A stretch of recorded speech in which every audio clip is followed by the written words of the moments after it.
3 Januari 2026.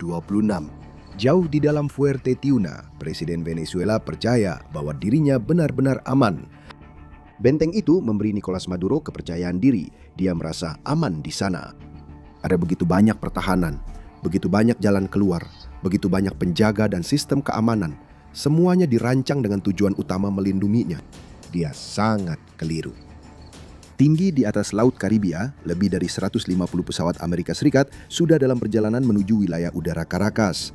Termasuk beberapa pesawat tempur siluman terbaik di dunia, pembom serang, pesawat perang elektronik dan helikopter serang yang telah lepas landas dari 20 pangkalan berbeda di seluruh belahan barat hanya beberapa jam sebelumnya. Sang diktator hanya memiliki waktu 2 jam lagi berkuasa. Beginilah militer Amerika Serikat melaksanakan operasi Absolute Resolve. Targetnya adalah penerus pilihan langsung Hugo Chavez, Nicolas Maduro. Maduro berasal dari latar belakang sederhana, memulai karirnya sebagai sopir bus sebelum naik menjadi pemimpin Serikat Pekerja dan memperoleh kekuasaan serta pengaruh yang signifikan. Selama masa pemerintahan Chavez, ia menjadi Ketua Majelis Nasional, kemudian Menteri Luar Negeri, dan akhirnya Wakil Presiden sebelum mengambil alih kendali negara setelah kematian Chavez pada tahun 2013. Dan demikianlah dimulainya keruntuhan secara bertahap namun tak terelakkan dari negara Amerika Selatan tersebut. Kurang dari setahun setelah menjabat, Maduro menghadapi gelombang besar protes saat rakyat menyuarakan ketakutan dan frustrasi mereka atas kelangkaan dan menurunnya standar hidup, mendesak presiden untuk mundur. Protes-protes tersebut dengan cepat berubah menjadi kekerasan dengan bentrokan brutal antara para demonstran dan kelompok paramiliter pro-pemerintah yang dikenal sebagai kolektivos. 43 orang tewas, ratusan lainnya terluka, dan hampir 4.000 orang ditangkap. Pada tahun-tahun berikutnya, situasinya justru semakin memburuk. Haus akan kekuasaan dan sama sekali tidak mau melepaskannya, Maduro membentuk pemerintahan otoriter, secara rutin menggunakan taktik ilegal dan licik untuk tetap mengendalikan negara, termasuk kecurangan pemilu, pelanggaran hak asasi manusia, korupsi, dan sensor. Standar hidup terus menurun, ribuan warga sipil terbunuh, dan jutaan lainnya melarikan diri dari negara itu. Situasi mencapai titik kritis pada tahun 2024 ketika Maduro mengklaim kemenangan dalam pemilihan presiden yang oleh para pengamat pemilu dan sebagian besar komunitas internasional serta jutaan warga Venezuela disebut sebagai penipuan.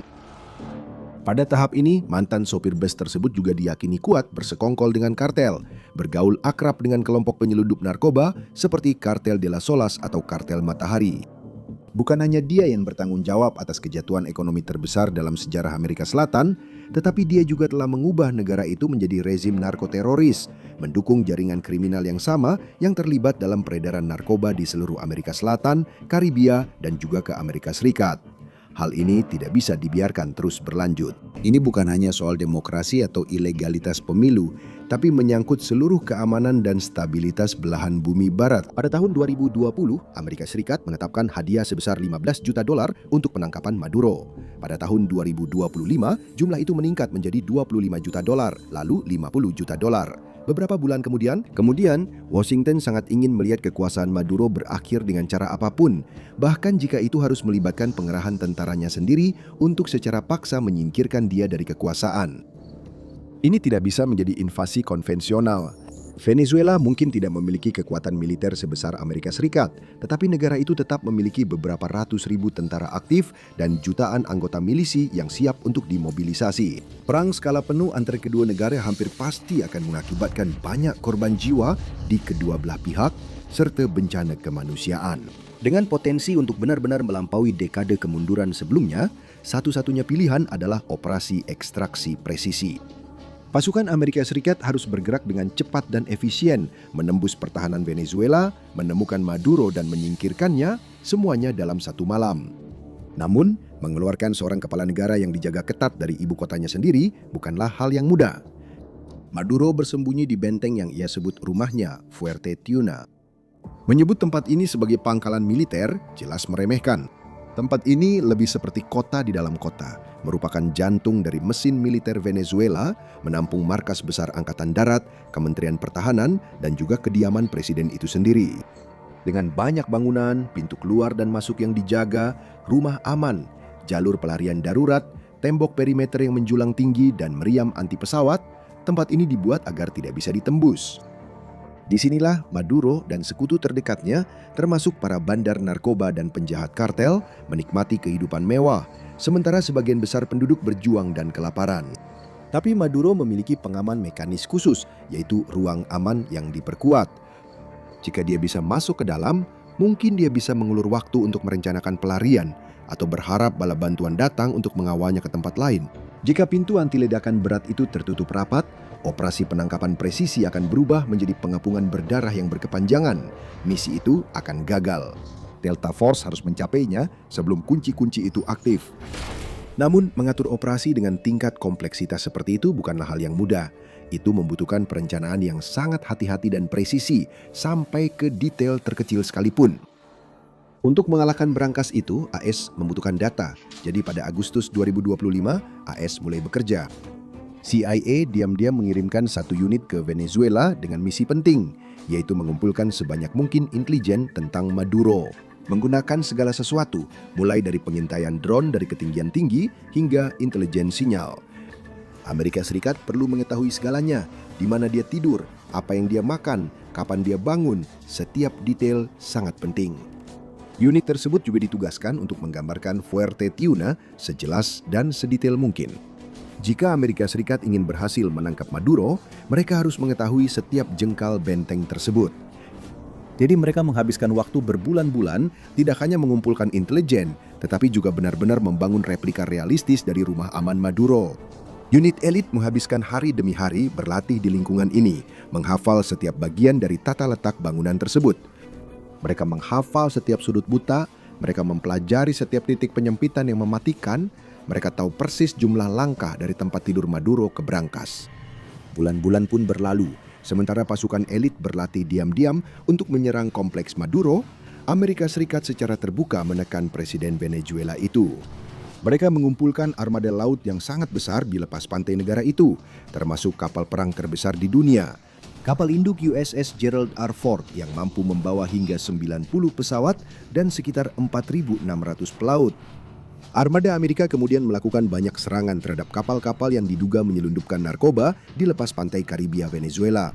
Maduro sementara itu tetap membangkang, membuat pernyataan publik yang berani tentang membela negaranya dari segala ancaman di balik pintu tertutup. Namun dia tahu hari-harinya ditampuk kekuasaan tinggal menghitung hari, dan tepat sebelum akhir tahun 2025, Maduro diberikan sebuah ultimatum.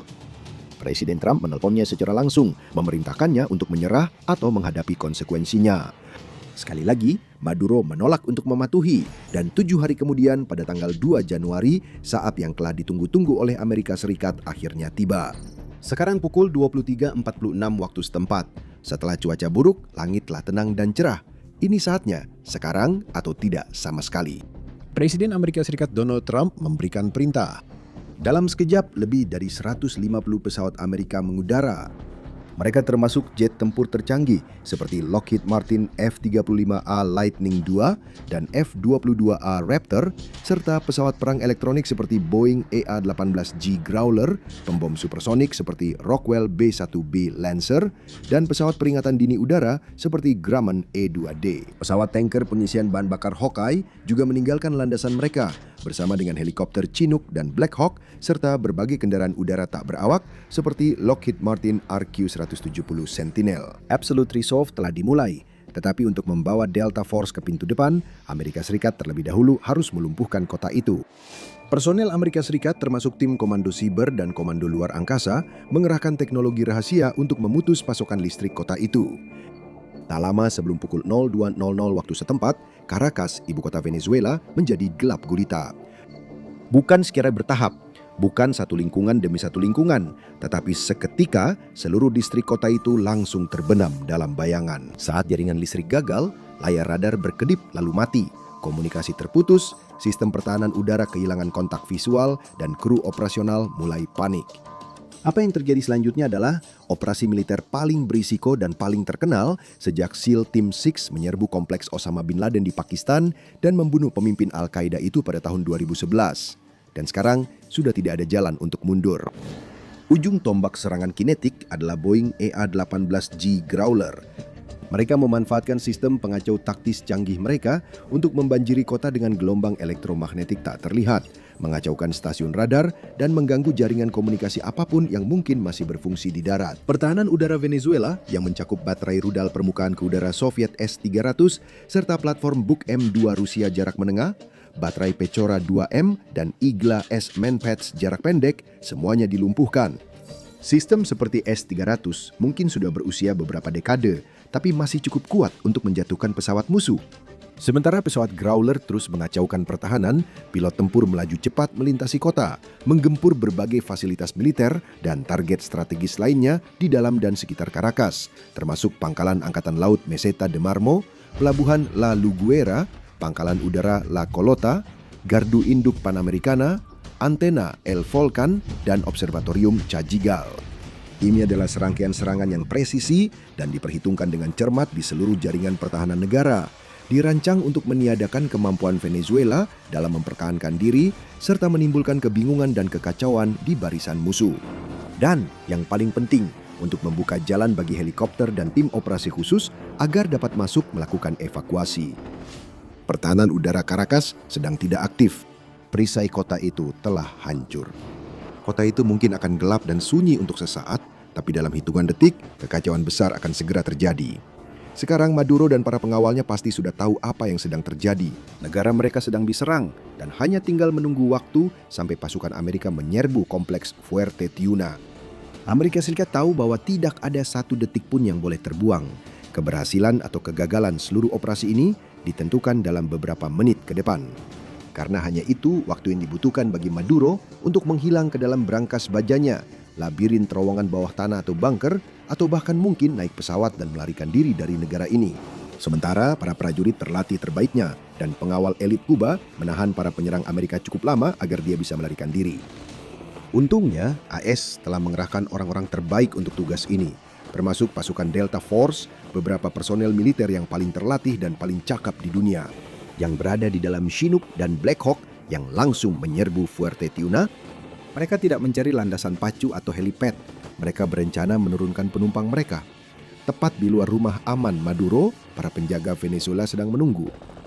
Menembak secara membabi buta ke langit, mereka berhasil merusak salah satu helikopter, tapi tidak cukup untuk menjatuhkannya. Pada pukul 02.01 dini hari, pasukan turun dengan tali ke dalam kompleks tersebut. Inilah momen mereka. Inilah yang selama ini mereka persiapkan lewat latihan. Inilah tujuan dari berminggu-minggu dan berbulan-bulan perencanaan serta persiapan bergerak. Dengan kecepatan, presisi, dan disiplin yang tak tertandingi, para anggota Delta Force mendarat dan bergegas menuju rumah aman Maduro. Mengaktifkan penglihatan malam dan optik termal mereka masuk ke dalam kompleks yang gelap gulita, mendekati lapis pertama dari sekian banyak pintu baja yang disebut-sebut ada di sana. Para anggota Delta menggunakan peledak untuk menjebol, untuk menerobos masuk ke dalam. Bergerak dengan lancar dari koridor ke koridor dan dari ruangan ke ruangan, tim memanfaatkan dengan baik ribuan jam yang mereka habiskan untuk berlatih di markas tiruan.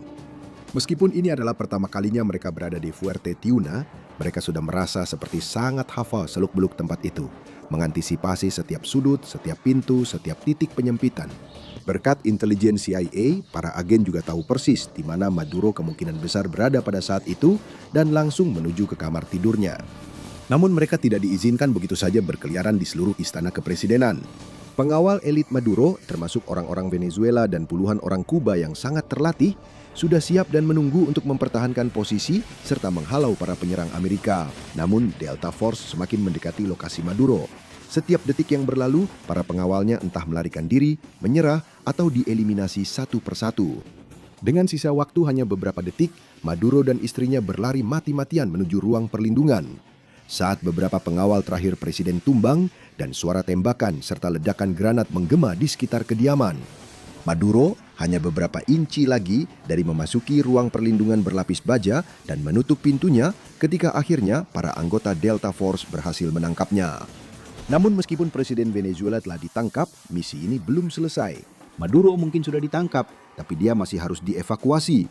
Jadi para anggota Delta mengikat tangan Maduro dengan zip tie, menutup kepalanya dengan tudung, dan menyeretnya menuju titik evakuasi yang telah ditentukan. Sementara itu, di belahan dunia lain, Donald Trump dan penasihat terdekatnya, termasuk Direktur CIA John Ratcliffe dan Menteri Luar Negeri Marco Rubio, menyaksikan situasi ini berkembang. Dari resor Presiden Mar-a-Lago di Palm Beach, Florida, Presiden Amerika Serikat tetap tenang dan terkendali, kemudian memberikan komentar tentang pekerjaan luar biasa yang dilakukan oleh Angkatan Bersenjata Amerika. Saat ini masih dini hari, tetapi Caracas sudah sepenuhnya terjaga. Seluruh Venezuela dan sebagian besar dunia menyaksikan dengan napas tertahan saat drama ini berlangsung. Di luar tembok benteng, kelompok pro-pemerintah yang disebut Kolektivos turun ke jalan, sementara para komandan militer Venezuela mempertimbangkan langkah mereka selanjutnya. Pertahanan mereka mungkin sedang lemah, tetapi mereka masih memiliki beberapa pesawat tempur Soviet yang bisa mereka kerahkan dan milisi yang bisa mereka mobilisasi. Pasukan Aizerek tahu bahwa tindakan mereka telah menurunkan tingkat ancaman, tetapi mereka belum menghilangkannya sepenuhnya. Untungnya bagi mereka, upaya itu tidak pernah terjadi. Kemungkinan besar akibat kekacauan terorganisir yang disebabkan oleh serangan udara Amerika di seluruh negeri, Venezuela tetap berada dalam keadaan relatif lumpuh. Saat pasukan Delta Force menaikkan Maduro ke helikopter dan berangkat menuju kapal induk yang masih berada di lepas pantai negara itu, pukul 4.29 pagi. Hanya 2,5 jam setelah operasi dimulai, Maduro mendarat di kapal induk AS Serikat dan memulai perjalanan ke kota New York. Saat matahari terbit di hari yang sama, belahan bumi barat telah resmi berubah untuk selamanya. Presiden Trump muncul dalam pidato yang disiarkan di televisi, mengumumkan bahwa diktator kriminal tersebut, Maduro, telah berhasil ditangkap dan akan diadili di distrik selatan New York atas tuduhan terorisme, narkoba, dan pencucian uang. Operasi Absolute Resolve, yang oleh beberapa orang dianggap sebagai salah satu perang terpendek di dunia, merupakan keberhasilan yang gemilang. Amerika Serikat mencapai tujuannya tanpa ada korban jiwa dari pihak Amerika dan hanya 7 orang yang terluka. Di pihak Venezuela, puluhan personel Venezuela dan Kuba telah tewas, pertahanan udara dan instalasi militer telah dihancurkan, dan rezim yang menghancurkan itu telah kehilangan pucuk kepemimpinannya. Operasi Absolute Resolve membuktikan bahwa ekstraksi yang tepat dapat sepenuhnya membongkar sebuah rezim di bawah lindungan kegelapan. Namun hanya 1 bulan kemudian, AS Arak membuktikan bahwa mereka bahkan tidak membutuhkan kegelapan untuk menunjukkan bagaimana mereka melakukan pembunuhan tanpa cacat di siang hari terhadap pemimpin tertinggi Iran. Klik video di layar Anda sekarang juga, dan kami akan bertemu Anda di episode berikutnya, The Battlefield Show.